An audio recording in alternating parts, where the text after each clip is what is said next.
On the busy streets of Mexico City, people flee for their lives. I had the time to turn around and I started running away from it. And I remember thinking that, well, this is it.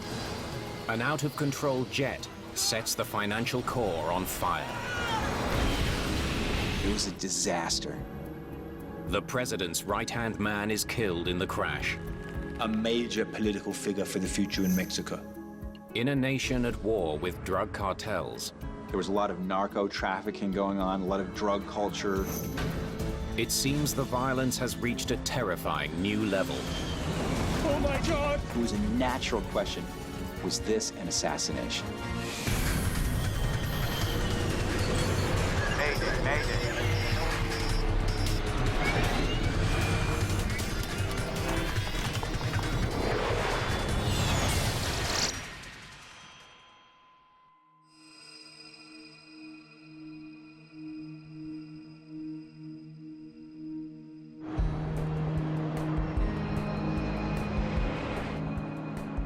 November the 4th, 2008. A Learjet 45 is cruising over central Mexico. Victor Mike Charlie, radar contact. Descend to 200. 200, Mike Charlie. Alvaro Sanchez and Martin Oliva are at the controls. Both pilots are captains. But tonight, Captain Oliva is flying the plane. I'll start setting 250, Alvaro, okay? Sounds right to me. The flight is a special government charter. We must be getting close. The country's interior minister and his entourage are flying to Mexico City.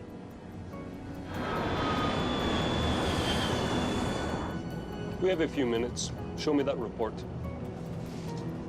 Juan Camilo Murillo is just 37 years old and already a rising star on the Mexican political scene. Anybody who becomes Interior Secretary has become a very important figure in Mexican politics. He was considered a personal friend of President Felipe Calderón. The politicians are on their way back to the capital after a day of talks aimed at combating the nation's skyrocketing rate of violent crime. 2008 was a key year in terms of drug-related violence in Mexico, a year of major escalation. And we saw a time where people began to get very worried about where this could go. The Mexican government has chartered a Learjet 45 for the flight. It's a high-performance aircraft that's also economical to fly. Victor Mike Charlie, descend to 15,000 feet. Altimeter 3024. 15,000 with 3024, Mike Charlie. When Bombardier designed this airplane, they designed it from the ground up and made it a lot more efficient. It's safer, it's easy to fly. It's very user-friendly, if you will. 1,000 feet until we level off. Thanks, Alvaro. As the Learjet nears the outskirts of Mexico City, the pilots prepare to land. Landing lights. Yep. Check. The crew can see the aircraft ahead of them on the approach route. Look. Yeah. They're all lined up in front of us. Just in time for rush hour. If you've ever looked out into the sky from the approach end of an airport, you see, looks like a string of Christmas lights. Each light is a plane lined up one after the other, coming in on a very steady, orderly approach. It's a busy international airport. It's the main airport for Mexico City, which is a huge city, so you have traffic from all over the world coming in there. Victor Mike Charlie, reduce your speed to 180 knots. Reducing speed to 180, Mike Charlie. The air traffic controller asks the Learjet crew to slow down to maintain their position in the lineup of planes. The approach into Mexico City requires a turn that's greater than 90 degrees. Things are coming at you fast. ATC telling you to turn this heading, maintain this speed, slow down to this speed. Should I pull the nose up? No, leave it. Leave it for now. Tonight, Alvaro Sanchez is serving as something of a mentor. But we're about to level off, right? Yes. He's more experienced in the Learjet than Captain Oliva. There, speed stabilized. Okay. This is one of the busiest and most critical stages of any flight. Flap down. Sanchez extends the flaps so he can further reduce their speed. Here, ATC is sequencing you, and they're basically telling you where to go, how fast to go, how high to go, how low to go, in order to sequence the traffic into the airport. Give me 8800, please. 8800. They're about 5.5 miles away, right over the heart of downtown Mexico City. Below them, Mexico City is a sprawling metropolis of 20 million people, with some of the worst traffic in the world. A sea of cars fills the downtown core.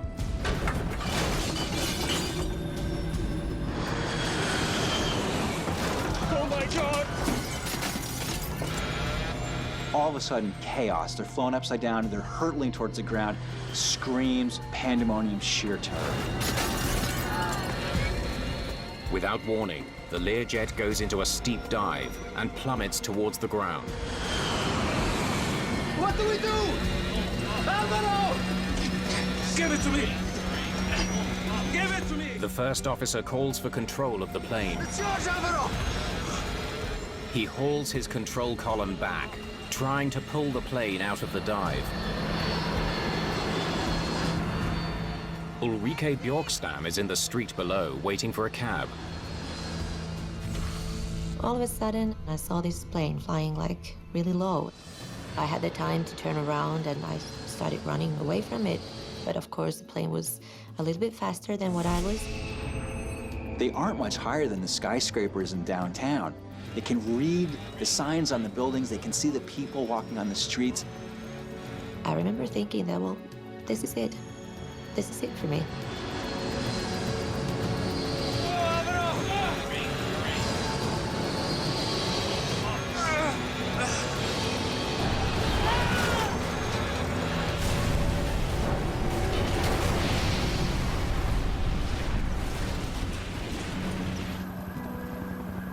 Learjet Victor Mike Charlie has devastated Mexico City's financial district. It was a disaster. Witnesses said that the flames reached higher than the surrounding buildings. None of the 9 people on board have survived. The crash has also killed 7 people on the ground and injured dozens more. Ulrike Bjorkstam has been knocked senseless by the blast and scorched by the flames. I was quite badly burned, and it was almost as if I heard a voice in my head. It was this one thought that I had, that I need to get up now if I'm ever gonna get up. Just to remember, like, a lot of explosions, cars exploding, and there was this man running towards me and asking me, like, what was that? What happened? Was it a bomb? Like, no, it was a plane. Hasta el momento se tiene confirmado, según Marcelo Ebrard, que el secretario de Gobernación Muriño, bueno, pues... Mexico City is in chaos as crews battle to control the fire. The sudden loss of the interior minister leaves the country in shock and the government facing a potential crisis. There's immediate speculation that the crash is related to Mexico's war on drugs. This happened in a year when there have been intense confrontations between drug cartels and police, when drug cartel assassins had been murdering officials in their own homes. Adding to the speculation is the fact that Mexico's drug czar, José Luis Santiago Vasconcelos, was also on board. He was on the front line of the legal action against drug cartels, which are very powerful in Mexico. So a very important job, a very high-pressure job. This crash had huge implications for Mexican politics. There were important people on this plane, so it was a natural question, was this an assassination?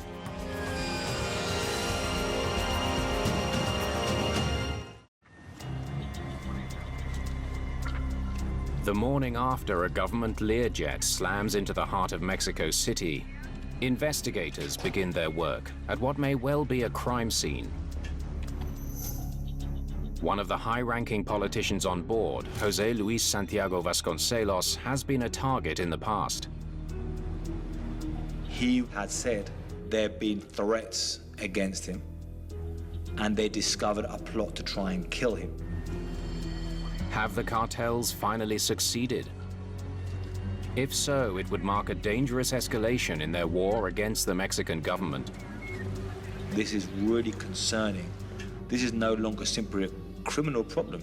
It's starting to become a national security issue, and there was much fear across the country.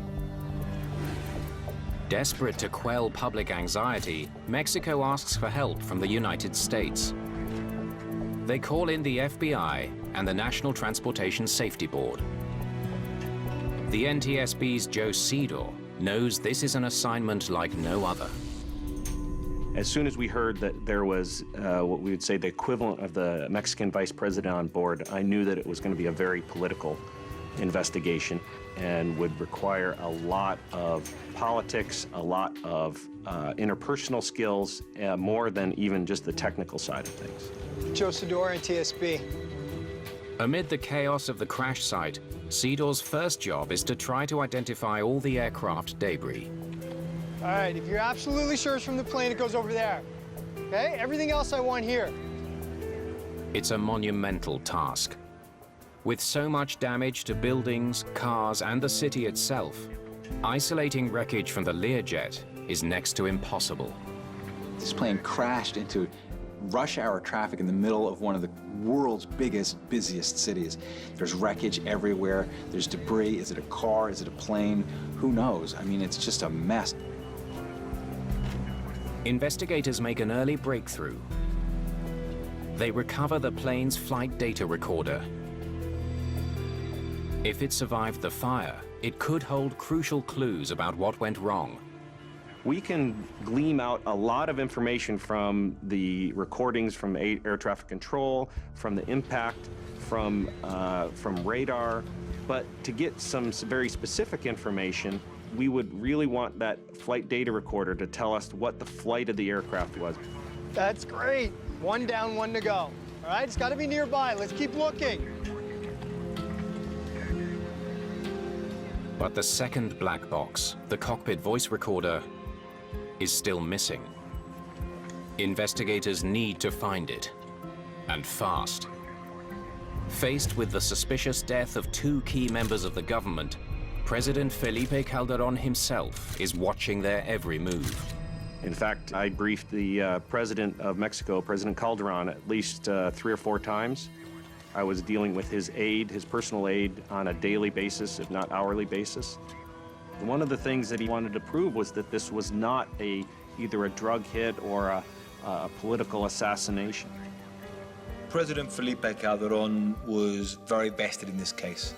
So the pressure on the investigators doing this was absolutely immense. They had to get answers. They had to get them soon. Investigators intensify their search for the missing voice recorder. All right, this is what we're looking for. But bear in mind, it might not be orange anymore. With a fire like that, this thing could be burnt black. All right, let's go, spread out. We got photos down so that everybody would know what it looked like, and we had to tell them, no, these are orange photos, but they could be anywhere from brown to black to being crumpled up. While aircraft investigators comb through the wreckage, the FBI begins testing for explosive residue, evidence that a bomb downed the plane. But with so much debris to test, getting a definitive answer won't be easy. An intensive search for the cockpit voice recorder turns up nothing. Until an overlooked piece of blackened debris suddenly catches an investigator's eye. It was interesting because we had been walking over the CVR the entire time we were on scene. But because it was brownish black and it was on its side, I believe, that we just didn't identify it initially. Let's see what we got here. I must have walked over this 10 times. Mexican investigators will accompany the boxes to Washington, D.C., where experts at the NTSB will do their best to recover the crucial data. They do not have the recorder labs available like we have here in the NTSB. And so they were very open to the fact that as soon as they found it, it was a given that they were going to be coming to Washington, D.C. Oh, what have we got here? Back at the crash site, a wing embedded in the roof of a car is one of dozens of pieces of wreckage Cedar needs to chart. It's the right side. It's the right wingtip.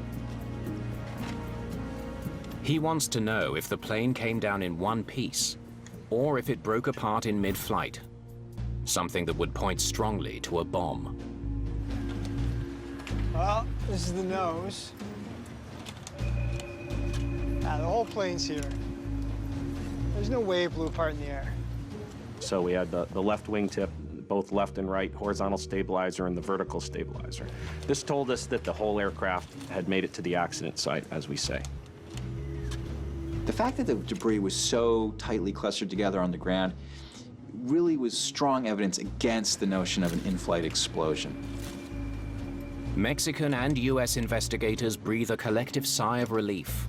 FBI test results confirm the finding. Yeah, I gotta go. All right, bye.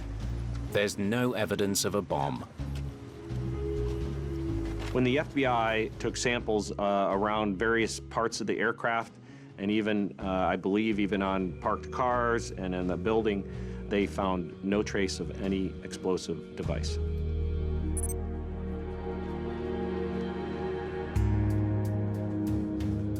But the way the wreckage has fallen does provide a puzzling detail about how the plane came down. Looks like the plane was heading west when they hit the ground. Flying away from the airport, that way. So why are they flying the wrong way? We knew that he was coming into Mexico City, and the first thing that we noticed was that the aircraft, when it struck the ground, was actually moving away from the airport. The Learjet crashed into the heart of Mexico City at the height of rush hour. Investigators hope to find somebody who saw something that might explain the odd flight path. So you didn't see it in the air at all? But they're out of luck. Witnesses can only describe the moment of impact and the terrifying aftermath. Nobody knew what had happened and what it was that exploded, because there were several explosions. I think maybe 2 from the plane, and then of course all the cars. It was a very chaotic situation, a lot of panic in people's minds, like, what's going on? No one can tell investigators anything about how the plane was flying before it suddenly changed direction and crashed. How we say it with investigators is the accident didn't happen here. This was the result. The impact of the ground was the result of the accident, which occurred at altitude. And because of that, we didn't really have any witnesses to that part of the flight. It's a disappointing setback for investigators. One that only increases the pressure to explain the mysterious crash in the Mexican capital.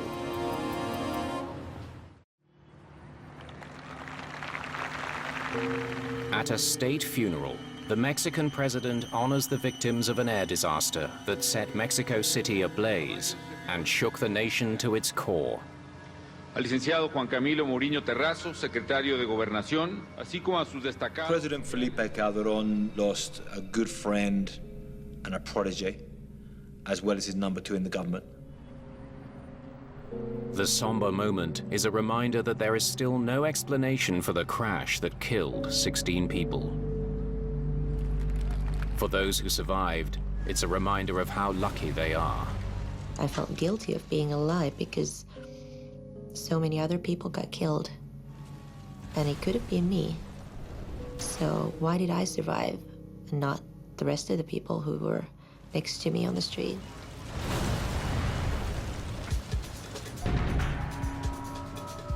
At the NTSB lab in Washington, D.C., all eyes are on the plane's flight data recorder, or FDR. It could hold vital clues, data that will explain exactly what happened in the last moments of the flight. Flight data recorders can hold up to several thousand streams of data at any time. This includes everything from control inputs, control surfaces, speed, temperature, pressure, pretty much everything an investigator would want to look at. Technicians manage to download all the data, but investigators quickly realize it won't be any help in solving the crash. The information is more than 2 years old. The recorder stopped working long before the accident flight. It was a very disappointing news to hear that we did not have any of the accident flight recorded. Investigators need a new strategy if they hope ever to understand why the Learjet ended up flying the wrong way.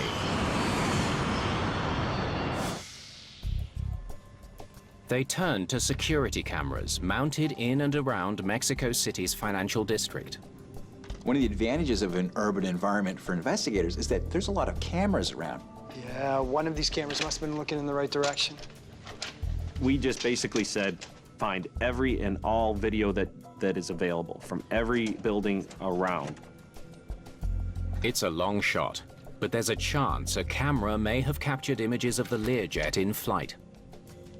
Witnesses and their memory are good, but they're not exact. Video, on the other hand, is very important to us, especially if we don't have any FDR data. Next. Cedar hopes the gamble will pay off. He scans through the video frame by frame, focusing on the critical seconds just before the crash. Next. Most of the cameras are aimed at the ground. Next. Too low to show the plane. And it would be, yep, okay, there's the flash, there's the aircraft hitting. And it was, again, we were saying, that's not the accident. We need to keep looking. Finally, a lucky break. Oh, hello there. A camera from a rooftop helicopter pad has captured a short glimpse of the flight just before impact. Can we enhance this one? You just see the streak of the aircraft going down. And we were like, hey, we got something here. The video reveals that the plane went into an extremely steep dive and reversed course in mid-air. But it doesn't reveal what caused the plane to suddenly change direction. So 1 minute, they're under control heading towards the airport. Then all of a sudden, they're in a dive heading away from the airport. I don't even know how you turn around that fast. We knew it was coming in this direction, and then all of a sudden, then the next thing we know, it's going in this direction. How does it get there? An airplane can't just automatically turn in flight and go down. So we had to determine what would actually have to happen in order to get that airplane in that position. Investigators wonder if there was something wrong with the plane's control surfaces. I guess if these spoilers were to fail just on one side, that could flip it. The rudder, ailerons, and spoilers control the aircraft's movement through the air. A malfunction in one of them might have thrown the Learjet out of control. If you have a spoiler that comes up on one wing and not the other, it can create a rolling moment that would cause an upset. Investigators check the mechanism that moves the spoilers. They are hydraulically operated. So was there hydraulic problems with the aircraft? Spoilers were retracted, so that's not it. There's no sign of any malfunction, and none of the plane's spoilers were deployed at impact. They couldn't have caused the problem. One by one, investigators carefully examine every control surface on the plane. They all check out.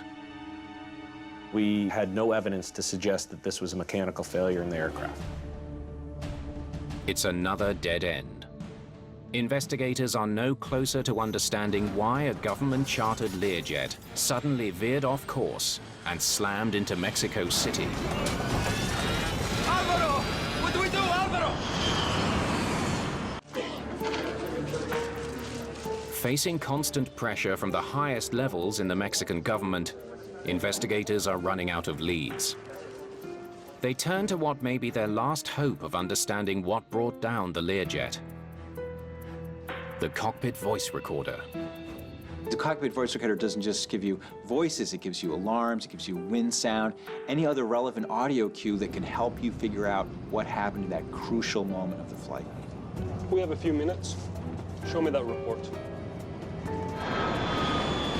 Despite some damage from fire and impact forces, technicians have been able to recover the recorded data. We knew we didn't have FDR. We were glad to hear, though, that the CVR did work and that the accident flight had been captured. All right, I think we waited long enough. Let's hear it.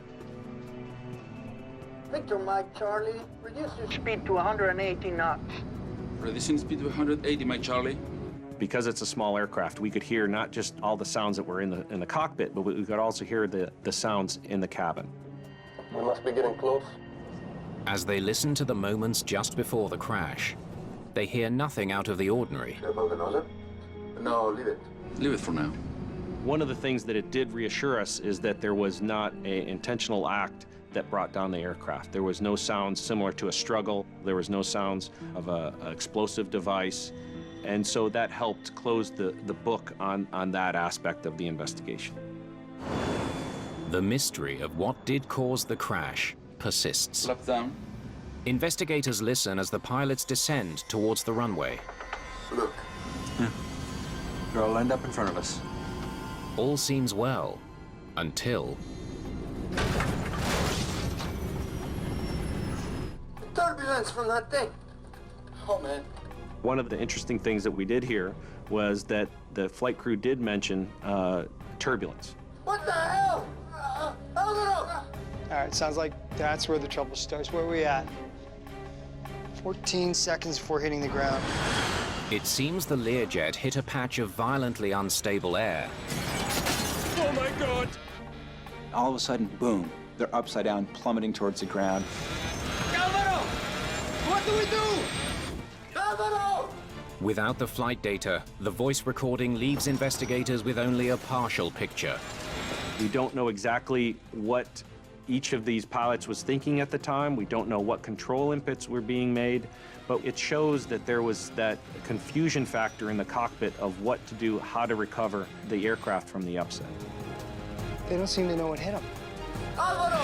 What do we do, Alvaro? Give it to me! Give it to me! You know, hearing that sound and, you know, putting myself in their place and knowing what that outcome is going to be, it's got to be horrible. It's yours, Alvaro! They tried to pull out, it wasn't enough. They had so little time, they had so little altitude.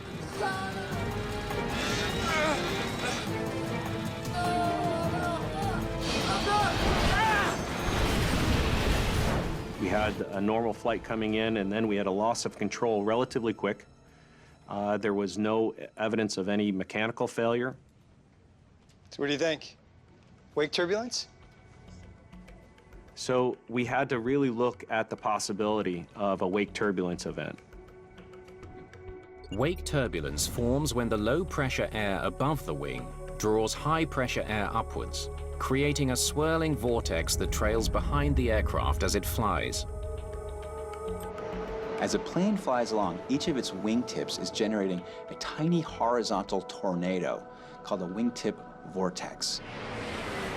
The powerful vortices can linger in the air for minutes at a time, creating an invisible hazard for other aircraft. When a smaller plane flies into these rotating columns of air at low altitude, they can spin out of control and crash into the ground within seconds. It's recommended that aircraft flying on the same flight path should stay about 5 miles apart at all times. If they get too close, it can be deadly. Perhaps wake turbulence can explain what knocked the Mexican government Learjet out of the sky. Investigators need to know more about the aircraft's approach to the runway. They speak to the air traffic controller on duty that night. One of the air traffic controller's most crucial jobs is to separate those inbound planes to keep them a safe distance apart so that they don't get into each other's wake turbulence. The controller tells them he was busy that evening handling a lot of traffic.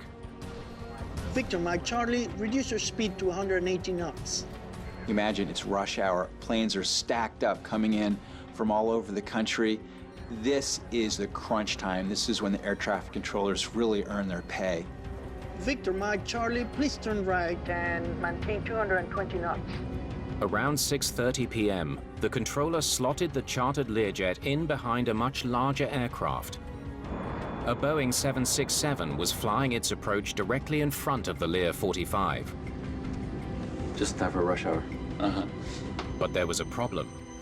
The Lear 45 wasn't hitting the speeds needed to hold its position in the lineup. What a controller does is tell each aircraft how fast they should be going, if they should speed up, if they should slow down, and that it's very important for pilots to actually comply with each of those requests in order to maintain that separation. Victor, Mike Charlie, are you at 220 knots? The controller had to remind the crew to speed up to 220 knots when they joined the line of landing planes. Increasing speed. Increasing speed right now. Just a few minutes later, the Learjet 45 was descending too quickly. First they were going too slow, then they were going too fast. It seems the crew wasn't paying close attention to the controller's instructions. Could that explain the crash? Did carelessness on the part of the pilots lead to a fatal error in the cockpit? What the hell? Investigators need to know exactly how close the Learjet came to the 767. They analyzed data from air traffic control radar in the final minutes before the accident and make a surprising discovery. Separation is not ideal, but it shouldn't have been a problem. It seems the Learjet never got close enough to hit the 767's wake. They got close to the preceding 767, but it wasn't something that was, oh, okay, they got within a mile. They were still about 4 miles away from the 767.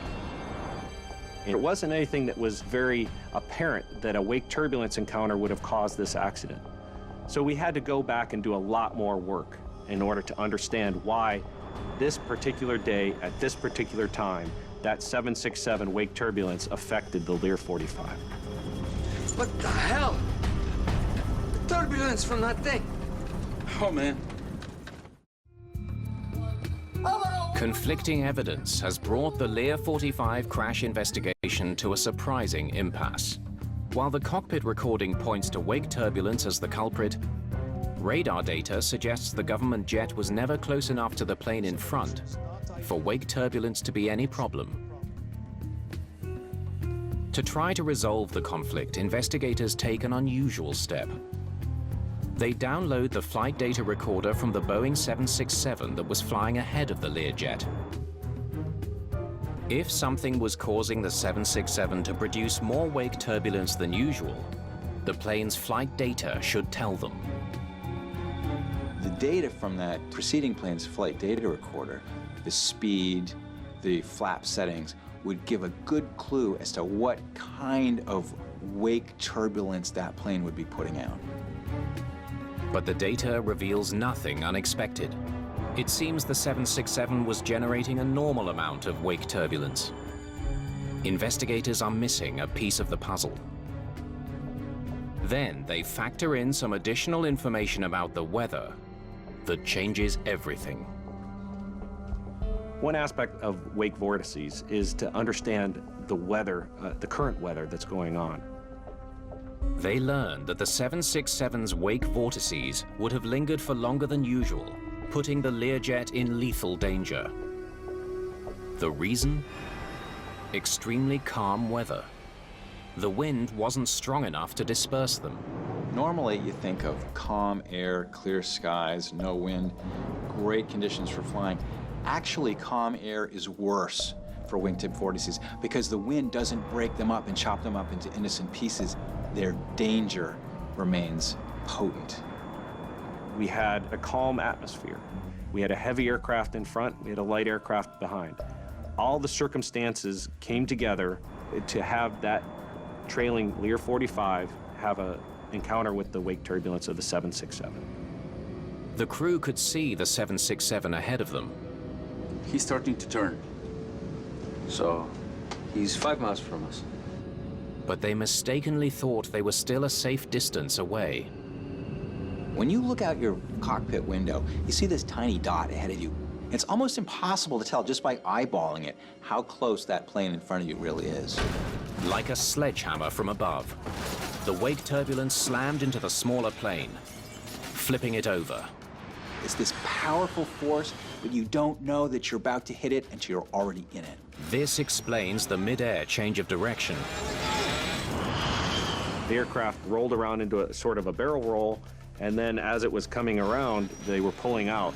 And if they would have had another maybe 1,000 feet or a couple thousand feet, that they could have actually recovered the aircraft. You know, at that point, they're along for the ride, and you don't have time. You don't have time. Barely have time to realize that you're gonna die.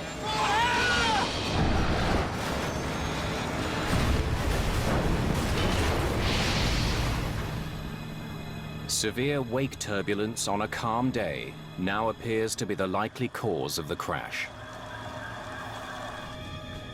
But something doesn't sit right with investigators. They wonder why a crew entrusted with flying top government officials didn't use more caution, especially given the calm winds that evening.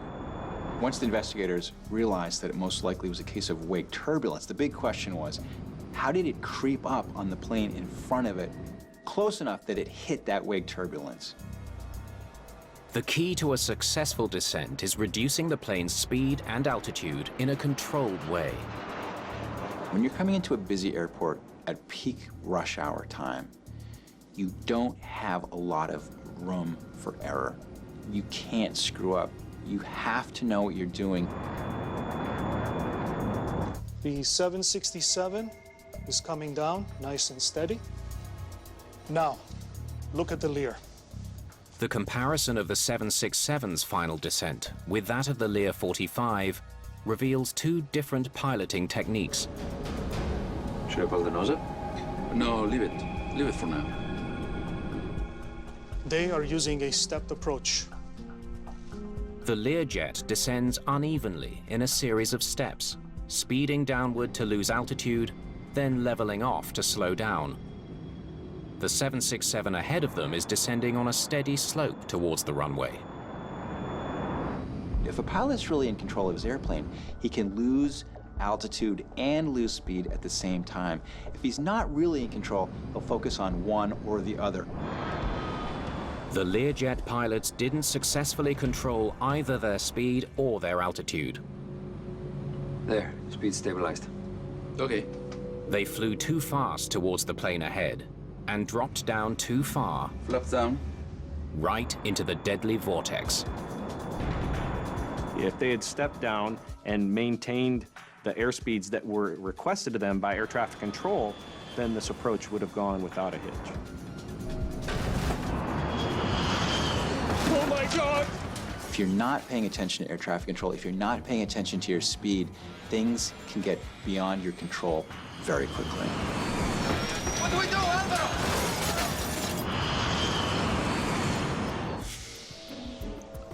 Let's hear it again, please. Investigators need to know, how could the crew have made such a critical piloting error? The cockpit voice recorder points them to the answer. Now we're going to put in the vertical nav all the way. Uh-huh. Enter 1-2000. They hear something unsettling from early in the flight. 1-2000. It won't let me. It doesn't indicate it either. It has to be. The pilots don't seem to know how to operate the Learjet's flight management system. That's weird. It's the system that controls most of the aircraft's critical functions. It's really striking how they seem confused by the controls of their airplane. These guys are trying to figure out what knob does what dial means what. It's like guys who are just unboxing a VCR and trying to figure out how to program it. Okay, I've heard enough. For investigators, the discovery raises a troubling new issue. What kind of pilots don't know how to program their plane?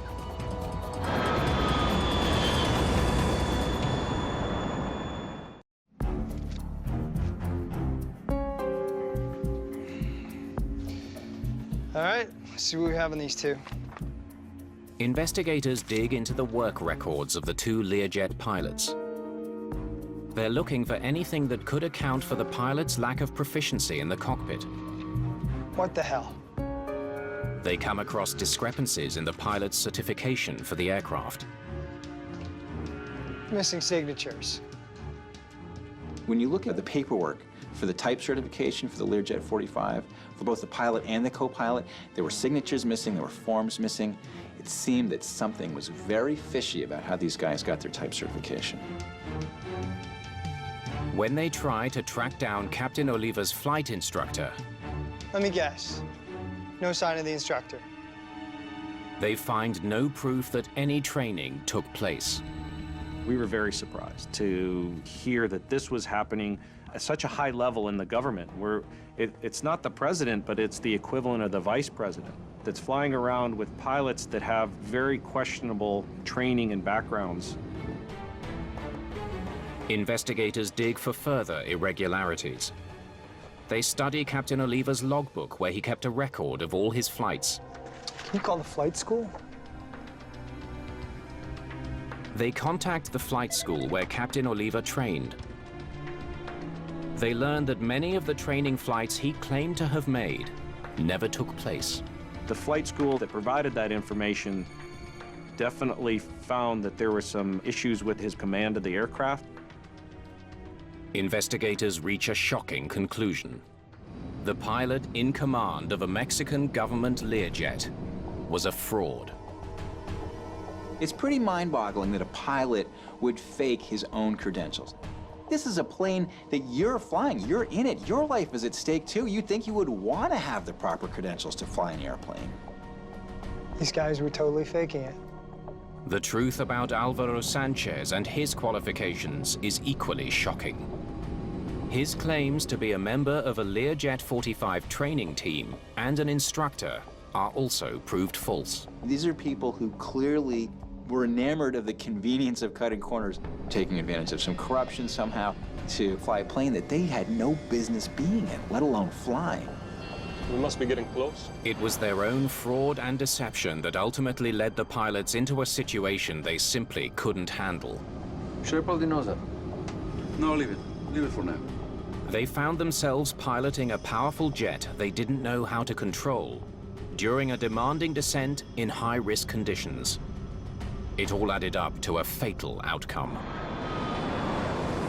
It's highly irresponsible. It's irresponsible because at that point you're putting yourself in danger, you're putting the people that you're flying, you're putting them in danger, you're violating their trust. In the aftermath, Mexican authorities suspend the licenses of 2 flight schools suspected of issuing false training documents to the Learjet pilots. Some of the recommendations from this accident was to have more oversight authority for these type of flights, because there is a need for these important political persons to have the best possible flight crews, the best possible aircraft, the best possible operation there is in order to have safe flights. This job might have seemed like a really appealing one, to fly around one of the most important people in the country. And that might have made them feel like it was worth it to cut corners on their training and their credentials. But it was a heavy price to pay.